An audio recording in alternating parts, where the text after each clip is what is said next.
One of the ways you expand your capacity to walk in love is to walk in forgiveness. Relationships, they move in three ways.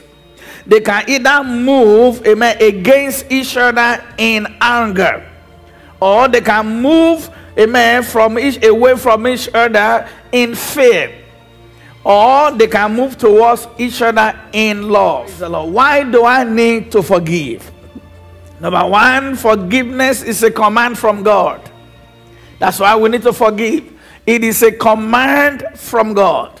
If God commands anything, we need to obey him. After all, he is God. After all, he's our creator. After all, he's the one that made it possible for me to get up this morning.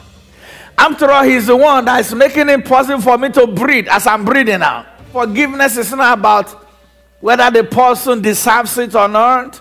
We did not deserve the love of God and forgiveness of God, but he forgave us, even when there's nothing to be forgiven. He loved us when we are unlovable.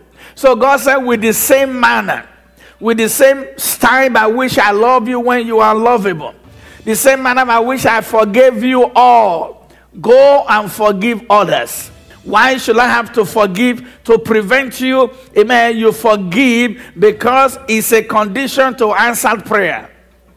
Forgiveness is a condition to answered prayer.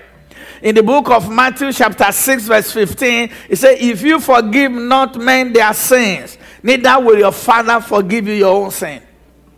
Refusal to forgive binds and imprisons you. Unforgiveness is the cord and the chain that binds you to the offender. People don't have your lifting in their hands. Only God does. And that's why you have to fulfill the word of God. That's why you have to be a pleaser of God. When your way pleases him, people may close their doors. They cannot close your heavens. Amen. It can be good when you forgive and forget. But let me tell you this, forgiveness can still be sincere, even when you still remember what happened.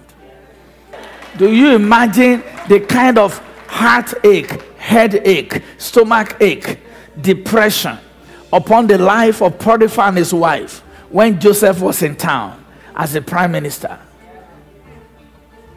And they had to take order from Joseph. And they knew the lie. And Joseph never brought it up. You see, this is not about the enemy. It's about the table. And I want God to set some tables in front of me. And the enemy's hand will be so shortened, they can't touch that table. They will be there, but the table is so wide. My hand is so long, their own is so shortened. Can't touch the food. My healing is on the table. My deliverance is on the table. Blessings of my children on the table. My future is on the table. You see, you have to fill your pocket with post-dated forgiveness check. Before they ask for it, you give it to them. Some people, they are not even alive to come and ask for it. Some are not even saying in their mind to ask for it. If they ask for it, give them. If they don't ask, it's in your pocket. Post-dated.